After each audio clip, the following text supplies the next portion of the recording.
ಅಂತ ಹೇಳಿದರು. ಆದರೆ ಇಲ್ಲಿ ಬಂದು ನೋಡಿದ ನಂತರ ಇವತ್ತು ನಮ್ಮ ಪಕ್ಷದ ಮೇಲೆ ಎಷ್ಟು ಅಭಿಮಾನ ಇದೆ, ನಮ್ಮ ಕಾರ್ಯಕರ್ತರು ಎಷ್ಟು ಅಭಿಮಾನ ಇದೆ ಅಂದರೆ, ಇಲ್ಲಿ ಬಂದು ಕುಳಿತಿರೋ ಅಂಥ ಇಷ್ಟು ಸಾವಿರಾರು ಜನ ಇವತ್ತು ಸಂಖ್ಯೆಯಲ್ಲಿ ಕುಳಿತಿದ್ದಾರೆ ಅಂದರೆ, ಇವತ್ತು ನಾವೆಲ್ಲೂ ಕೂಡ ಎಲ್ಲೂ ಶಕ್ತಿ ಕಳ್ಕೊಳ್ಳಿಲ್ಲ ಅನ್ನೋ ಒಂದು ಭಾವನೆಯಲ್ಲಿ ಇವತ್ತು ಮಾತಾಡಬೇಕಾಗತ್ತೆ. ನನಗೆ ಗೊತ್ತಿದೆ, ಕೆಲವು ಸಂದರ್ಭಗಳಲ್ಲಿ ಇವತ್ತು ಲೋಕಸಭಾ ಸದಸ್ಯನಾಗಿ ನಾನು ಮಾತಾಡಬೇಕಾದ್ರೆ ಒಂದು ವರ್ಗದ ಜನದಲ್ಲಿ ಒಂದು ಸ್ವಲ್ಪ ಮಾಹಿತಿ ಇದೆ. ಏನಂತ ಅಂದರೆ, ಒಂದು ಕಡೆ ಭಾಳಷ್ಟು ಒಳ್ಳೆ ಕೆಲಸಗಳನ್ನ ಮಾಡ್ತಾರೆ, ಪ್ರಜ್ವಲ್ ರೇವಣ್ಣವರು ಚೆನ್ನಾಗಿ ಮಾತಾಡಿಸ್ತಾರೆ, ಎಲ್ಲ ಇದಿರ್ಬೋದು. ಒಂದು ಕಡೆ ಏನಂತ ಇದೆ ಅಂದರೆ, ಕೆಲವು ಸಂದರ್ಭದಲ್ಲಿ ನಾವು ಕರೆದಂಥ ಸಂದರ್ಭದಲ್ಲಿ ನಾವು ಫಂಕ್ಷನ್ಗಳಿಗೆ ಅಟೆಂಡ್ ಆಗಿರೋದಿಲ್ಲ, ಇಲ್ಲ ಎಲ್ಲ ಗ್ರಾಮಗಳಿಗೂ ಭೇಟಿ ನೀಡೋದಕ್ಕಾಗಿರಲ್ಲ ಅನ್ನೋದಕ್ಕೆ ಒಂದು ಸ್ವಲ್ಪ ಅಸಮಾಧಾನವೂ ಇದೆ.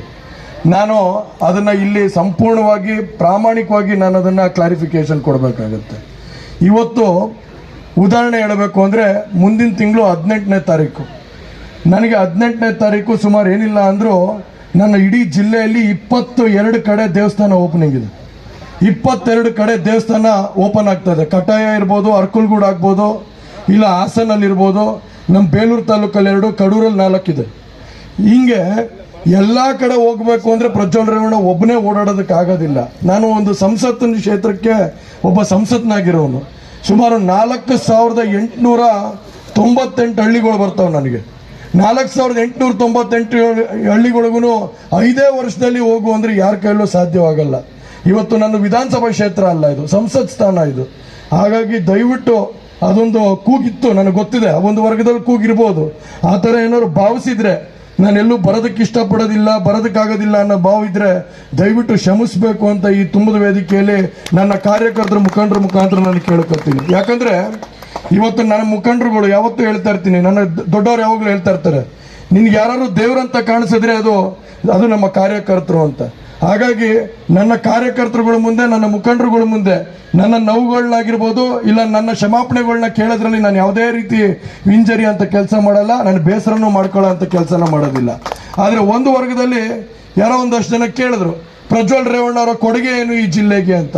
ಹೌದು, ನನ್ನ ಸ್ವಂತ ಕೊಡುಗೆ ಅನ್ನೋದಕ್ಕಿಂತ ಹೆಚ್ಚಾಗಿ ದೇವೇಗೌಡರವರ ಒಂದು ಆಶೀರ್ವಾದದ ಮೇಲೆ ಇವತ್ತು ರೇವಣ್ಣ ಸಾಹೇಬರು ಮತ್ತು ನಮ್ಮ ಬಾಲಣ್ಣವರು, ಕುಮಾರಣ್ಣನವರು ಎಲ್ಲರ ಆಶೀರ್ವಾದದ ಮೇಲೆ ಇವತ್ತು ಸುಮಾರು 12,500 ಕೋಟಿ ರೂಪಾಯಿ ಅನುದಾನನ ಇವತ್ತು ಈ ಜಿಲ್ಲೆಗೆ ತಂದಿದ್ದೀನಿ. ಅದನ್ನು ಗಟ್ಟಿಯಾಗಿ ಹೇಳೋಂಥ ಕೆಲಸನ ನಾನು ಮಾಡ್ತಾ ಇದ್ದೀನಿ. ಇವತ್ತು ಯಾಕೆ ಮಾತು ಹೇಳಬೇಕು ಅಂದರೆ, ಇವತ್ತು ಶಾಂತಿಗ್ರಾಮದಿಂದ ಉಳಿಯಾರ ರಸ್ತೆ ಇರ್ಬೋದು, 1556 ಕೋಟಿ ರೂಪಾಯಿ ಈಗ ಇನ್ನೊಂದು ವಾರದಲ್ಲಿ ಪ್ರಾರಂಭ ಆಗೋಂಥ ಕೆಲಸ ಆಗುತ್ತೆ. ಇವತ್ತು ಹಿರಿಸೇವೆಯಿಂದ ಹಾಸನ್ನು ರೋಡ್ ಎಕ್ಸ್ಪೆನ್ಷನ್ ಇರ್ಬೋದು, ಮೊದಲು 688 ಕೋಟಿ ಕೊಟ್ಟಿದ್ವಿ.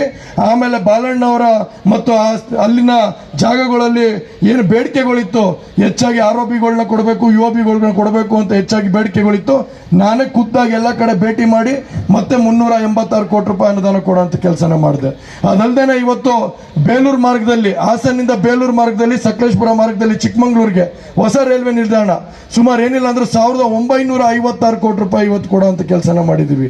ಅದಲ್ಲದೆ ಇವತ್ತು ಕೇವಲ ಬರೀ ನಮ್ಮ PMGSY ತಗೊಂಡ್ರೆ, ಇವತ್ತು PMGSY ತಗೊಂಡ್ರೆ ಸುಮಾರು 256 ಕೋಟಿ ರೂಪಾಯಿ ಯೋಜನೆಯಲ್ಲಿ ಇವತ್ತು ಸುಮಾರು 226 ಕಿಲೋಮೀಟರ್ಗಳನ್ನ ಇಡೀ ಜಿಲ್ಲೆಗೆ ಕೊಡುವಂಥ ಕೆಲಸನ ಮಾಡಿದ್ದೀವಿ. ಅದಲ್ಲದೆ ಇವತ್ತು ನಾವು ಚಿಕ್ಕಮಂಗ್ಳೂರಿಂದ ಮೈಸೂರಿಗೆ ಮಾರ್ಗವಾಗಿ ನಾವು ರಸ್ತೆಗೆ ಹೋಗ್ಬೇಕಾದ್ರೆ package number 2, package number 3, package number 4